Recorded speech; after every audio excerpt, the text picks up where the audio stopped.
Stand for the Pledge of Allegiance. We're on. I pledge allegiance to the flag of the United States of America and to the republic for which it stands, one nation, under God, indivisible, with liberty and justice for all. I think we should invite Julius to say. I know, right? Sit down, face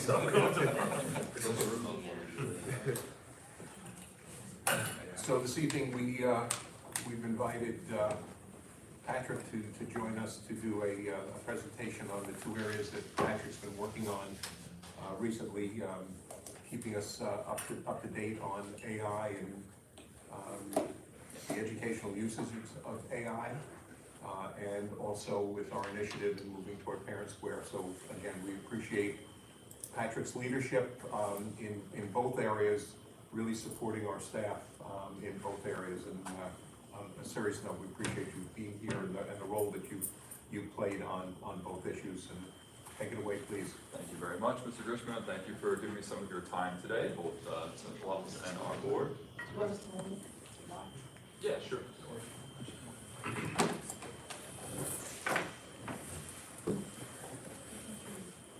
will go back to the oh, it's going to be annoying.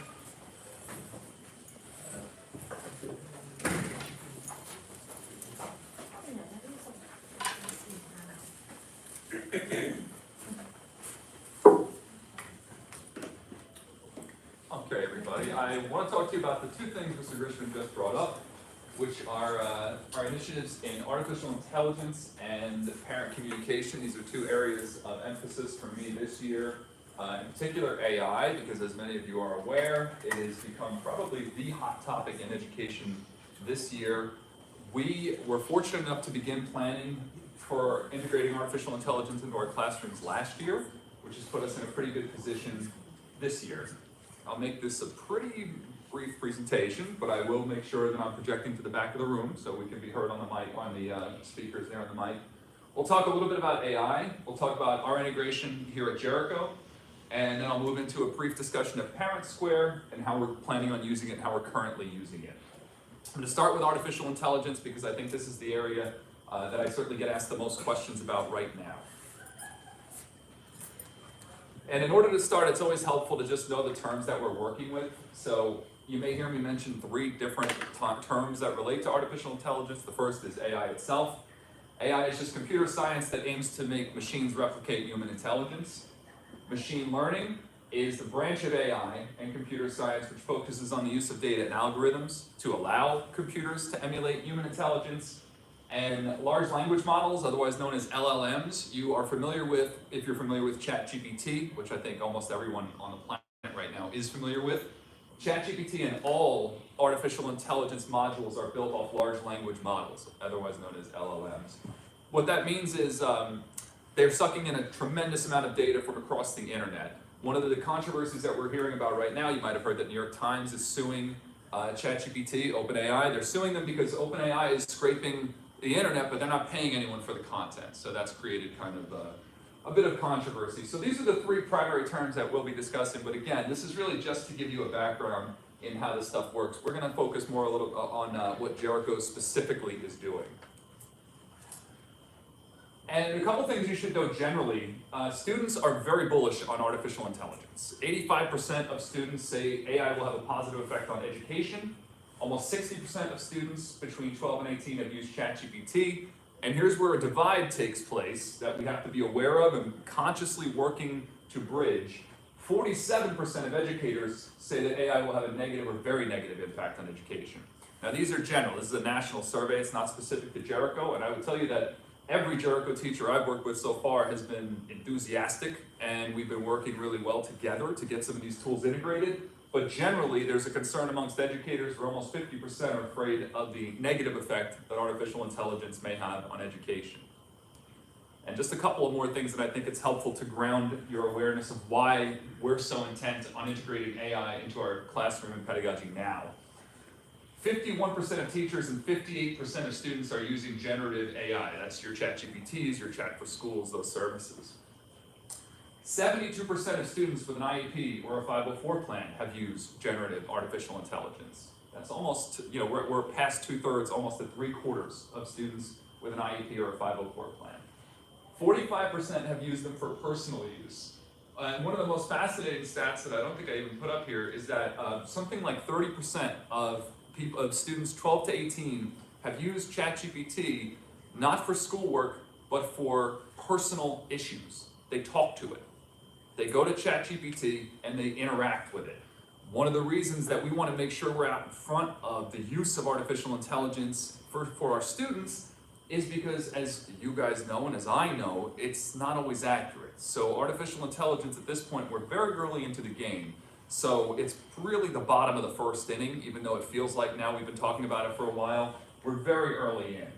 So we know that a lot of folks are, 29% of students have used it for anxiety or mental health issues, 22% for issues with friends, 16% for family conflicts. So we know for a fact that the students of Jericho are using artificial intelligence. And if we know that for a fact, then it behooves us, and it really is incumbent upon us, and becomes our responsibility to show them how to use it effectively, how to use it ethically, and how to use it in a way that's going to benefit their future and their studies. So a couple of things that we've started to do before I get into the tools. We have our own artificial intelligence committee here at Jericho. We've met twice this year. We began meeting as a subcommittee of the technology committee last year. And at this point, we have a really great group of people, students, administrators, teachers, who are all part of that committee. And what we work to do is find tools, roll tools out, discuss how they can be used, and we get such great perspective from the students on our committee because they share for us what is happening in classrooms, and because their enthusiasm is infectious. What you'll find when you talk to young people about AI is that they are generally quite positive towards its applications. Something else that we've done, I began a New York statewide artificial intelligence consortium. We actually had our first meeting this morning. It's us and almost 20 other districts across the state, districts like Lake Placid and Scarsdale and Hastings-on-Hudson, and we're all working together to develop policy, to come up with ways that we can best integrate these into our classrooms, to come up with tools, to make sure we're adhering to the regulations that are pivotal to us to adhere to in order to use these tools. So the thing that we've rolled out recently is a ChatGPT replacement called Chat for Schools. The reason that we don't use ChatGPT in district is because it is not compliant with Education Law 2D Part 121.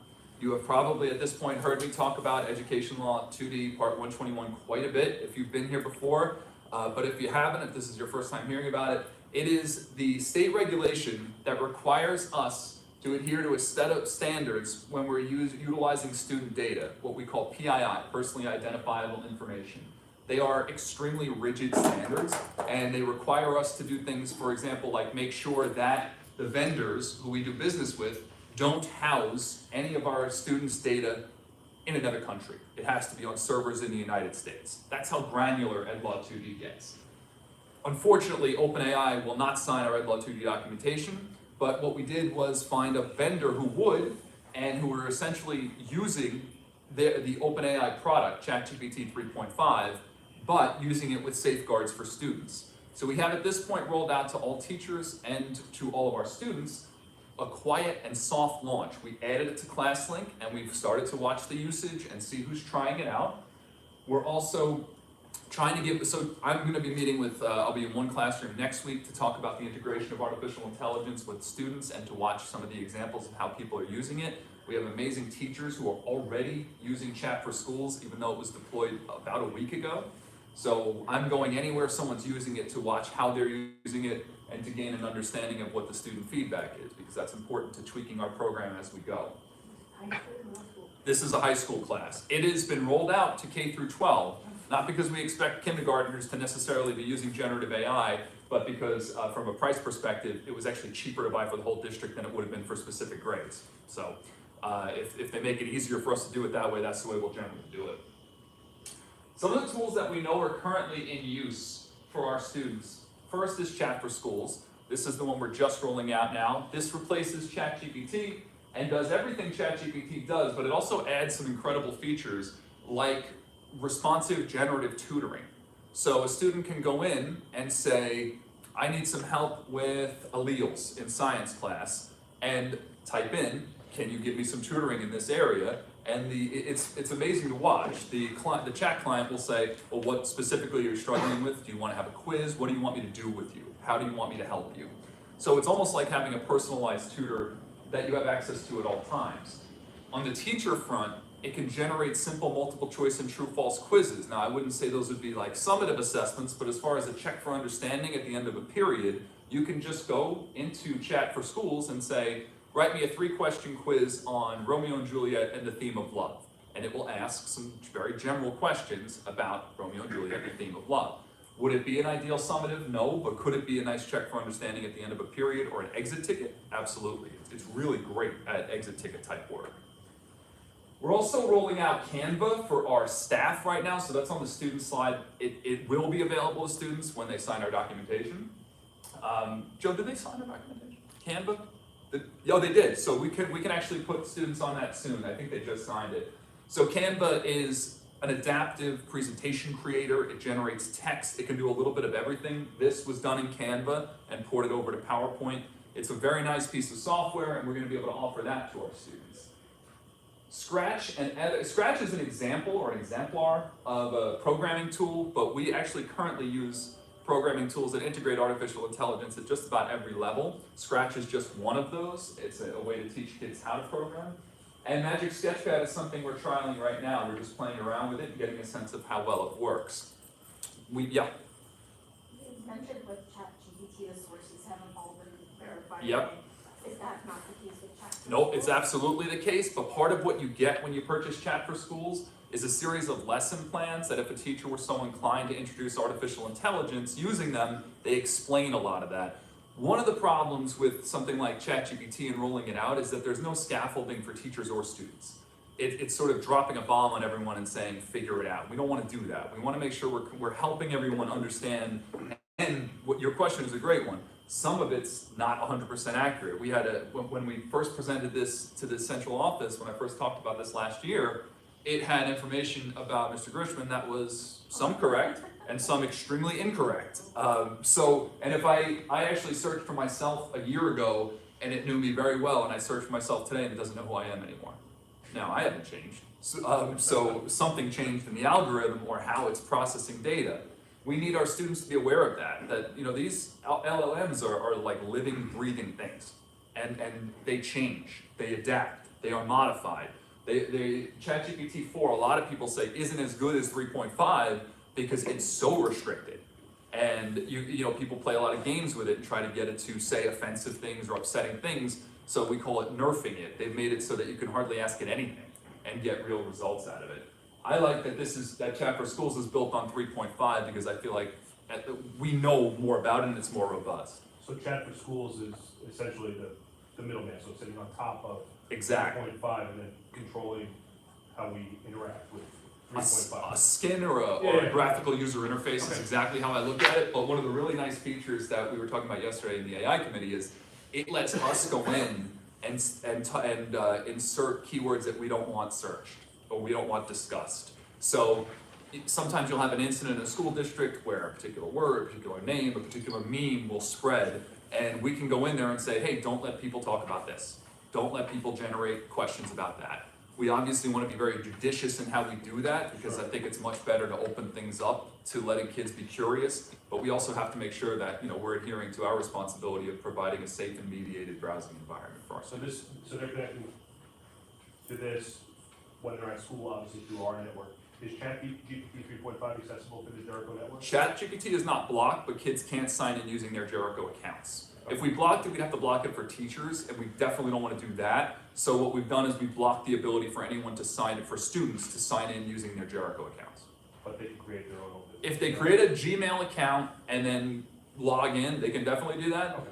They That was can, my question. I mean, unfortunately, the reality of a network in any place is that if a student is hip to it, they'll turn off their Wi-Fi. Go over to cellular. Yeah, and the world is kind of your oyster, and there's not a lot we can do about that unless we start jamming Wi-Fi signals, and then you will not like that if you want to contact your son or daughter at school. So we're rolling out tools now actively. Chat for Schools already deployed, Canva soon to be deployed, and then I know at the elementary levels for sure they're working already with programming tools, and we're working to roll some more programming tools out in middle school and high school. And Magic Sketchpad is something that we're just starting to dip our toes in. So we're in different phases with each of these products, but I'm quite fond of all of them. We know that Chat for Schools and Canva are EdLaw 2D compliant, which again is one of the focuses of what we do. On the flip side, we're also providing teacher tools. So like we said before, we're not blocking ChatGPT. We do want to give teachers the opportunity to experience it. Canva is available for teachers now. Beautiful.ai, if you haven't tried any of these things, I really would urge you to spend some time on your own just playing around with it. Beautiful.ai creates beautiful slideshows, legitimately fantastic slideshows, can generate text. I didn't use it for this, but I could have. But it really does, from soup to nuts, generate you a pretty high quality slide deck, if you are so inclined. And the Class Companion was requested by our teaching staff. So we had a couple of teachers come to me and talk to me about it. We had Joe, our incredible tech aide there, who reaches out to people and makes them sign our documents for compliance. He got in touch with them, they signed, and we were able to roll out Class Companion in about a week and a half. Is it perfect?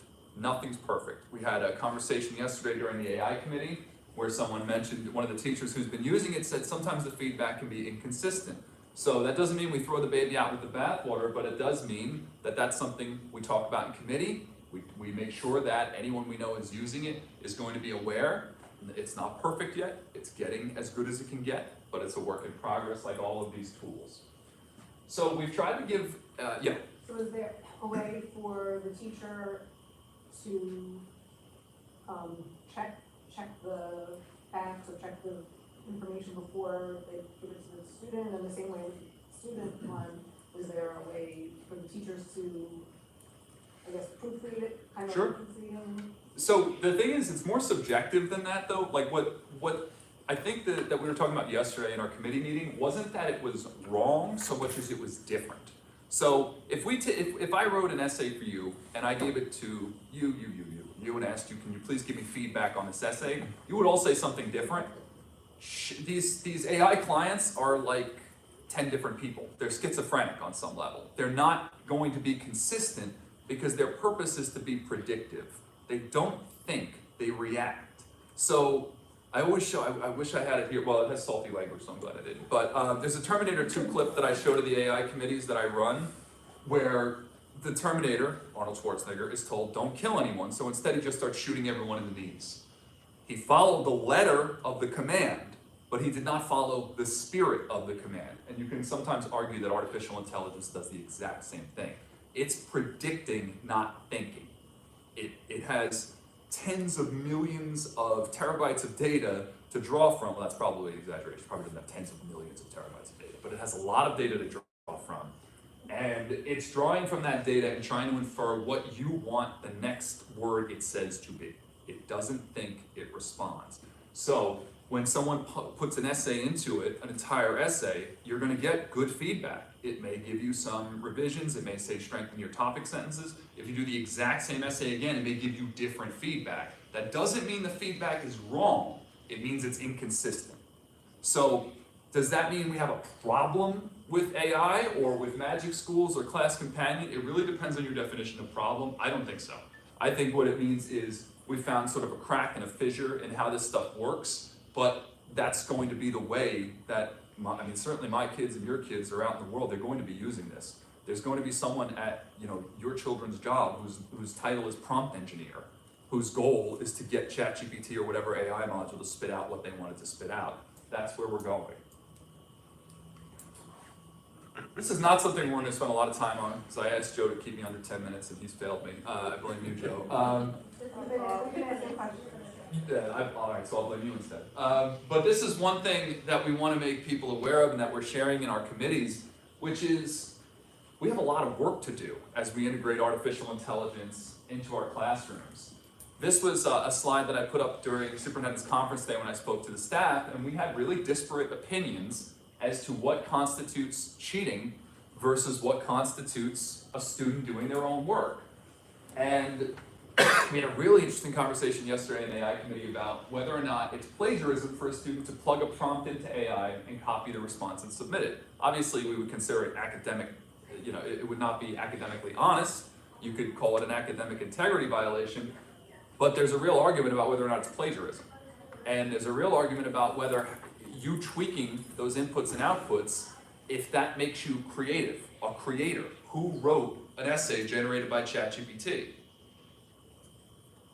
I don't know. Who wrote, if you've listened to any of the AI music that's been generated, there's an incredible Jay-Z verse that is, it sounds exactly like Jay-Z, and then Kendrick Lamar comes in.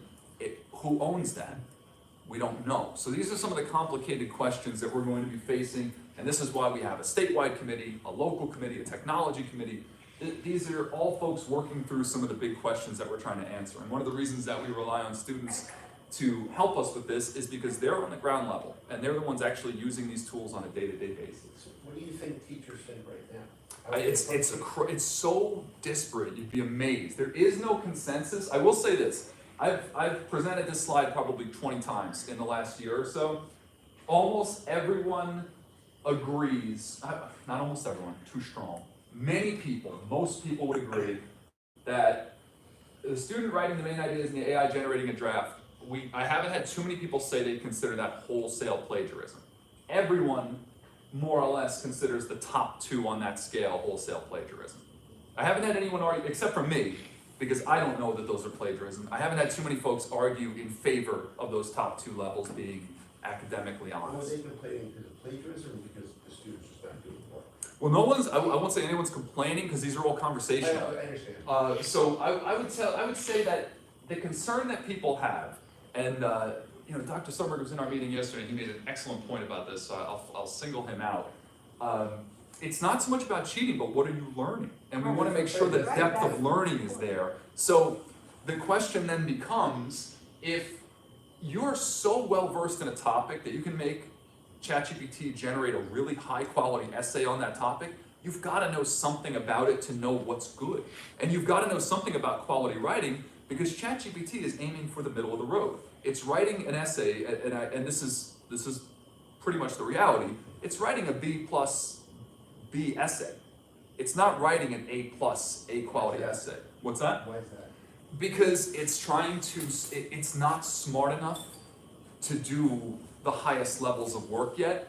I didn't put a slide in here, now I kind of wish I would though, because it will be soon. We're knocking on that door.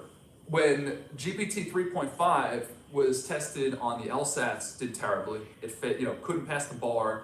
Then 4.0 passed the bar with flying colors.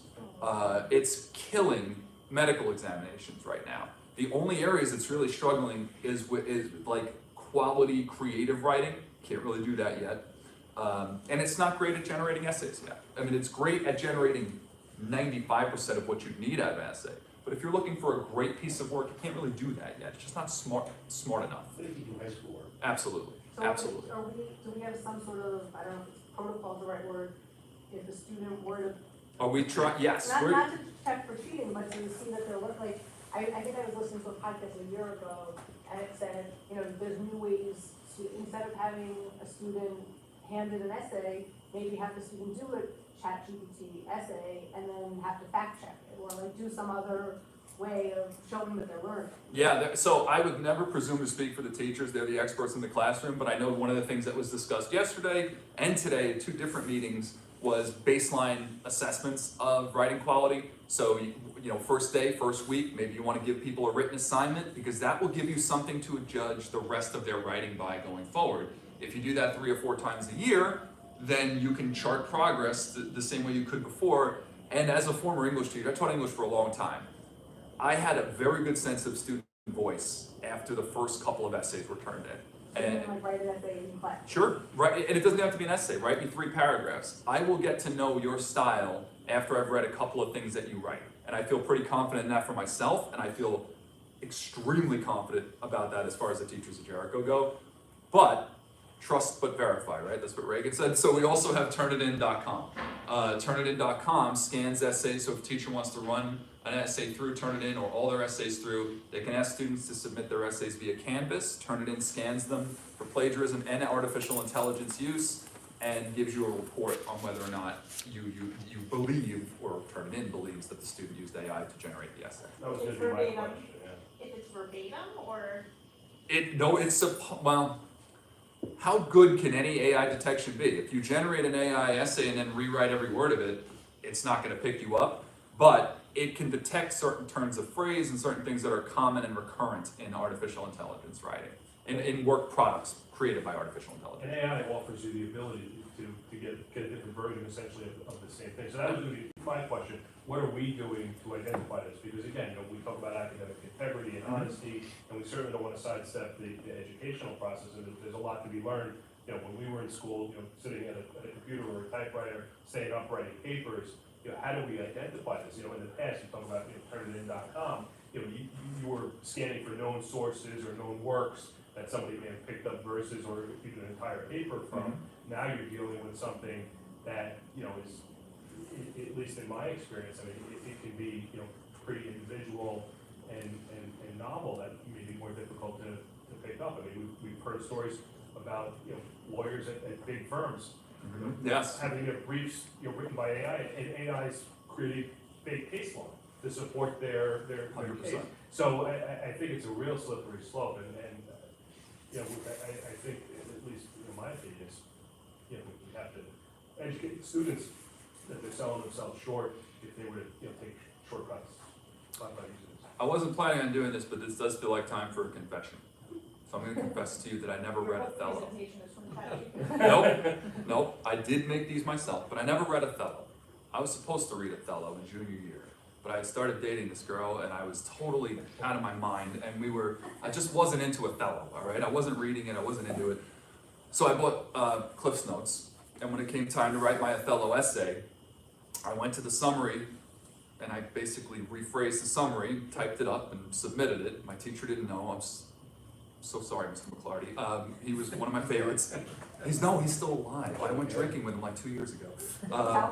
No, I'm telling him right now, live, in this board meeting. So George McClarty assigned me an Othello essay. I plagiarized most of it from Cliff Notes and turned it in. I did a nice job rephrasing it, but it was pure plagiarism. So you're right, 100%, but it's not a new or novel problem. It's an extension of an existing problem. And since the advent of SparkNotes made it so easy for kids to go online and find summaries, it doesn't change things that much to me, or at least not enough to make me scared of using it. Wait, SparkNotes is just Cliff Notes, the Yeah. modern version. But they're digital. Cliff Notes, I had to go through the Okay. work of like taking the text and rewriting it. If you write the essay, you sit down and write the essay, and say we used to run through spell check, and then you ran it through Microsoft Grammar Check, and you then run it through an AI and say, as you said before, give me suggestions on my essay.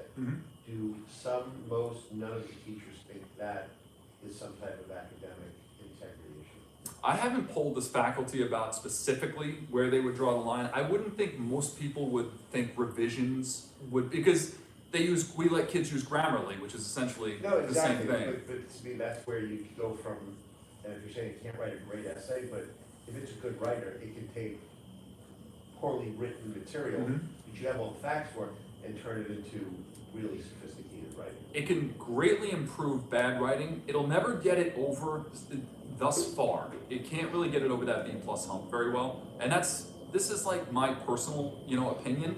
But I think you'd experience the same thing. If you compared what you consider an A-level high school senior's essay to most of what ChatGPT produces, it's very thin on style. It doesn't have a lot of style. When you talk about English papers, you're talking about history. I'm thinking specifically of English papers. Okay, because I mean, that's just one part of the writing. You write a lot of history papers where, again, there, it's gonna be, I would think, more content-based. than Oh, it's gonna definitely, be- yeah. But style comes through. I could read a student's essay, and I saw 150 kids a year. I could read an essay and have a pretty good sense of who wrote it, or I could pin it down to one or two kids. Because style radiates out of student writing. It comes across, and the other thing is beyond style, mistakes. People tend to make very similar mistakes over and over again. They tend to put, this one doesn't use the Oxford comma, this one does, or this one tends to use the wrong form of to. So a lot of it comes down to how well you come to know the student work products. Right. And this is certainly going to help obscure that.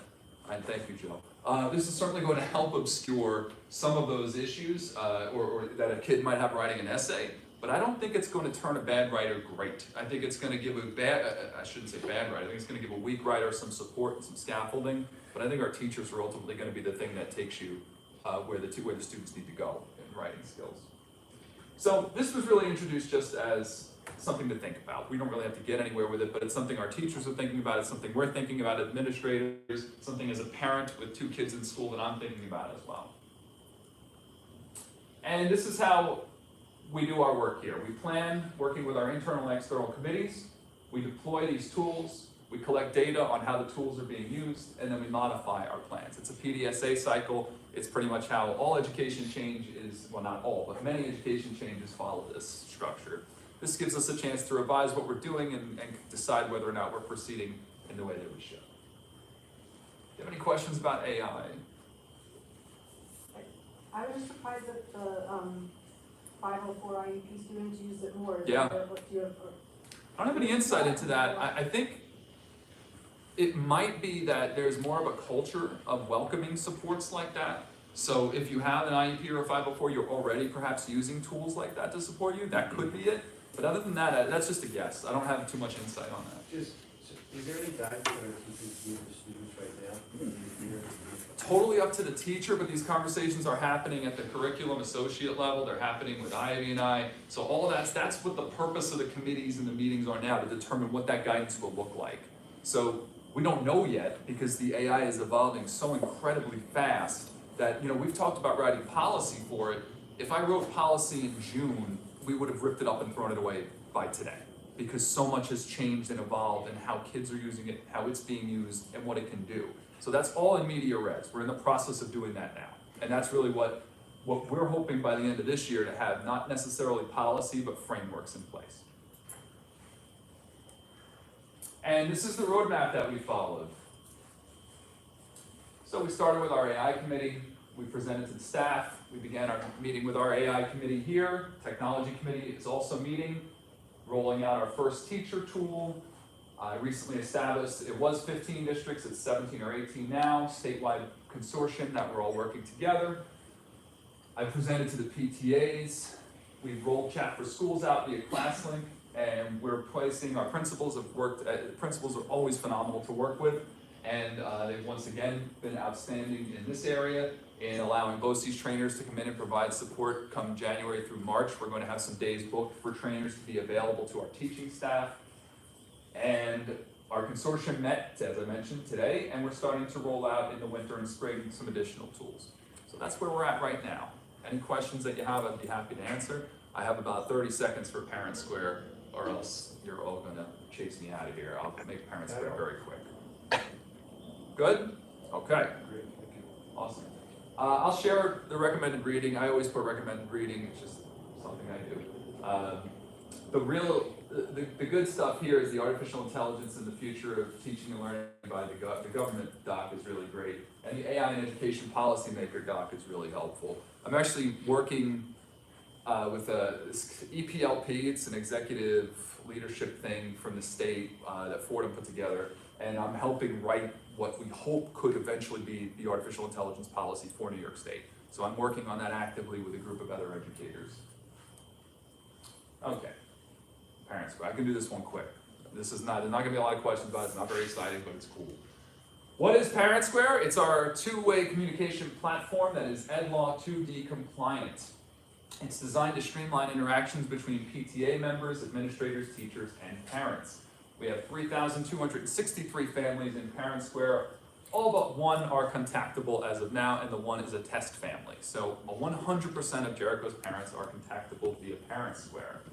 The goal of Parent Square is to provide an EdLaw 2D compliant place for data to be exchanged. So let's say you're curious about a particular grade or would like to see your child's test or whatever it is, or you're asking someone to email you a report card. Email is notoriously insecure. Parent Square is encrypted end-to-end and extremely secure and EdLaw 2D compliant. So if you ask a teacher to send you something that might have personally identifiable information in it, Parent Square is the best way for them to convey that to you. You'll get a link to the Parent Square response in your email. You'll click it, you'll be able to log right in and access the material. It's very simple. It requires no action on the parent's part. The first time you click the link, you'll be asked to log in, set up your account, but everyone's already in Parent Square. So 100% of Jericho's parents already have Parent Square accounts. Have you guys used it at all? Yeah. Well, I signed up, I remember that. Awesome. So what was was it an easy process? Yeah. Pretty straightforward, Yeah. right? So right now, this is something that we really put into place because we found out about a year and a half ago that we had a real data problem insofar as we were seeing a lot of files related to our PTAs were being publicly posted, not through anyone's fault or intention, but dating back to 2013-14, we found lists of student names, addresses, birthdays, really sensitive information that we do not want posted on the web. So we started rolling out Parent Square with our PTAs. We met with each PTA individually, amazingly receptive and responsive, and have been really great to work with. In particular, people like Marnie have allowed me to just drive her insane with asking her to do things and try things out. So I thank them for that. We can use it to schedule conferences, request class volunteers, ask for class supplies. We just added a feature where if a teacher wants to make a call home, they can open up the Parent Square app and it will obscure their number, and they just tap the name of the student they want to reach. Better for teacher security. We are really ultimately, and I'm probably mentioning this for the first time, but we're ultimately looking at a post-email world now, right? We're looking at a world where email is no longer going to be the dominant communication protocol. It's insecure, it's inconvenient, and there's a lot of reasons to shift away from it.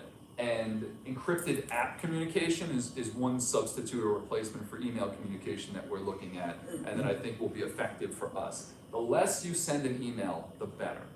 It's just not secure. It's too easy to get into your email. If you don't have multi-factor authentication on your email, almost anyone with the right amount of time and energy is going to figure out how to break into your account. So we really want to encourage people to move away from sending anything sensitive in email. We do have other apps like Remind. They don't sign off on EdLaw 2D documentation. The good news is Parent Square just bought them. So we're hoping that Remind comes along and starts doing what we need them to do so we can use both services. But Parent Square is probably just going to gobble them up and spit them out. So I'm not sure how long Remind is going to be a thing, even though they're very big. Parent Square has got more money, so whoever has more money wins in these So is days. this replacing anything we've had, like? It's replacing a disparate group of things. Power School is not. No. It doesn't do any of those things. It's its purpose is to replace sensitive data in email, and specifically the thing that is probably coming for most directly is apps like Remind. Samuel? So you getting rid of this, basically, why are you just requiring them to use this 100% of the time? Like, we have this conversation about all the other apps, so at some point, are we ever gonna make a decision and say, look, just use this and let's get rid of it? Yeah, we're transitioning. We want to make sure that everyone can do everything they need to do. The other thing is, if you're not emailing highly sensitive information to parents, you don't need it. So it's not the same as like Power School. It's not the same as Canvas or Google Classroom, where they absolutely have to be used by a segment of our population. Some of our stakeholders have to use Canvas. Everybody has to use Power School. A teacher doesn't necessarily have to use Parent Square. They can have a regular email communication with you. It's mostly about protecting PII, and it really starts with the PTAs. That's where I was most concerned. That's why we rolled it out quick. Like, this came out of nowhere about a year and a half ago, and people's heads were spinning as I started talking about this new thing. But it was a triage move, Sam. This was a move to like fix a major problem right away, and now we're bringing the teachers along and asking them, hey, please make sure you're using it for anything that's secure. But if you email Mrs. Jones and say, hey, I don't have Timmy's homework today, that's okay, And I positively, when you say it's an app, that means I can only use it on my phone. You can actually use it on your phone, on the website. It's an application, but it's There's a website, so you can put documents into it and send it. absolutely, yeah. It's very good for that stuff. And I have 400 slides on Parent Square that I took a bunch of stuff out. I was going to show you pictures of what it looks like and everything. But you can put pictures, you can put sign-up sheets, you can do a lot of stuff with it. That's really tiny. So we'll just skip over it. Basically, that was telling you the main way that we use it, which is for posts and messages. Messages to interact one-on-one with people. Posts so a teacher could conceivably say to all the parents in their class, hey, it would be great, we're looking to do a sign up for next week, can you join us on the class trip? So it's a great way for teachers to communicate with parents. It's not really intended for teachers to communicate with students. We have a million other ways to do that. We have Canvas for that, we have Google Classroom for that, we have email for that. It's really more a parent-focused tool. So this is our Parent Square roadmap. Back in spring of 2023, we began rolling this out with the PTA parents. I know I mentioned at least one by name before, but really all the PTAs, and again, I want to thank the principals for giving me time, especially Dave Cohen at the high school, who allowed me to sit and work with his PTA for one of their entire sessions, which was really helpful to us. We met with each school's PTA back in the fall. We migrated to Parent Square. We did Zoom sessions with PTA moms and dads who wanted us to show them how to set up their PTA groups. Then we started rolling out staff support resources so that our staff who are interested could learn more about it. I've met with all the building faculties. I finished that up on Tuesday. Actually, we had a remote meeting because of the weather, but I was able to meet with the entire elementary school faculty. I've already spoken to high school and middle school. And now we're in the phase of offering one-to-one trainings. One of the things that we changed last year is I took one of our aides and I asked her to start doing staff trainings. And we've done 60 in just a few months. She's been amazing. So Leanne has now been doing our staff trainings for us, and she's visiting people one-on-one to walk them through how to best use Parent Square. Anyone who asks gets an appointment. And I think that's one of the most powerful things we can do, is make sure that no one who has a question isn't being helped immediately. So Leanne tries to turn it around within 4 or 5 days. She'll be there within the week if you ask her for a session. Our BOCES trainers are being offered to provide supplemental support and hands-on training to interested staff in our buildings. The resources in the winter and through the spring will be rolled out to parents. So you'll get, I don't know if everyone gets it, but I send out at the beginning of the year to all the buildings, the Jericho Tech Parent Overview. It's usually like 15 or so pages. So there'll be a separate doc that goes out for this. The unfortunate thing about something that's for the whole district is you can't train everyone. You know, if I could sit with everyone, it would be so much easier, but I can't. So some things you have to do via email, you have to do via videos that you share. And we're hoping by the spring of 2024, we're going to be able to sunset all non-Parent Square communication resources. And that would be by the summer of 2024, we consider our migration complete. Any questions about Parent Square? I'm so much more enthusiastic about the AI stuff, so I hope that didn't resonate too much. Any questions about anything we talked about here? So what's migrating? When you say the migration is complete? The migration complete from any non-Parent Square method of two-way communication to Parent Square. We just want to sunset anything that's not Parent Square being used for, like, if it, basically Remind. Okay. Yeah. Like, I could just spell it out and say, That's why we want to get rid of I thought I Remind. was missing something. No, you got it, I just didn't want to say Remind. Some teachers use some other. Remind, That's the only one they use now. most of them. Remind is heavily used by our coaches. Yeah. So we're really looking to get the coaches to. It will also be coaches? Well, actually, that John Mankiewicz came and said, can we add the student module? And we did, so yes.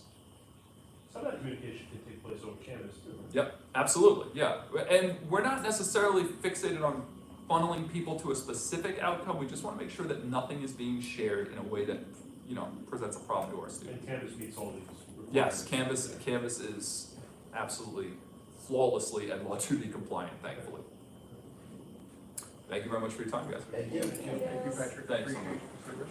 Ben, I wonder whether you want to, well, there's a matter for you where Sure. Just a couple Ben seconds. is going to talk a little bit about our updates on school safety. Sure, so in September, the governor amended a law, a labor law for violence prevention in the workplace, extended it to schools.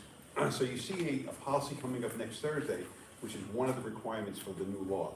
We have to comply with that. We have to come up with a policy which Ingram Smith provided for us. We have to do what's called a risk evaluation. Now, I'm convincing them, I think, that we could use the Harris and Homeland Security audit that was done in the spring as our risk evaluation. So I presented that to them. I'm meeting with the state next Thursday to try to get the okay on that. If that's the case, we'll use all the data that we had from last spring and roll it over into workplace violence prevention. We'll do that. Okay, it makes it a little easier for us. On the side of safety, which it kind of, violence prevention and safety really go hand in hand, and they're repetitive in many, many areas. So something like cameras is something that would prevent violence on campus. It's also on the safety side, right? Now, I presented to you, I guess in September, 12 items that we talked about last spring in terms of updates to our security system and our procedures. Of the 12 items, 10 of them are completed or nearly complete. There's one or two items that we're still working on in terms of getting a vendor to help us. One of them has to do with the front entrance, so we have a vendor, he gave us, Mike told me, he gave us a proposal for what it's gonna cost us to secure that site, and hopefully in the next couple of weeks we'll have that done. Everything else has been completed though in the 12 items that we talked about. So next week we'll look at the policy. I'll let you know if we get an okay for the risk evaluation, and I'll share that with you. I'll share a program that we're gonna write, and I'll also share how we're going to monitor any events of violence in the school district, okay? What is your deadline for getting that all done? Pardon me? Is there a state deadline for having Yes, this all in place? they're all, yes. So February 3rd is the first deadline, and that's for the policy, okay? In the next 2 months, all right, everything has to be done, and it will be. I'll roll it out for you, I'll show you exactly what it's gonna be. We have a template for it, I've gone to 3 seminars, I'm going to another one, and we'll have it done, no problem. Okay?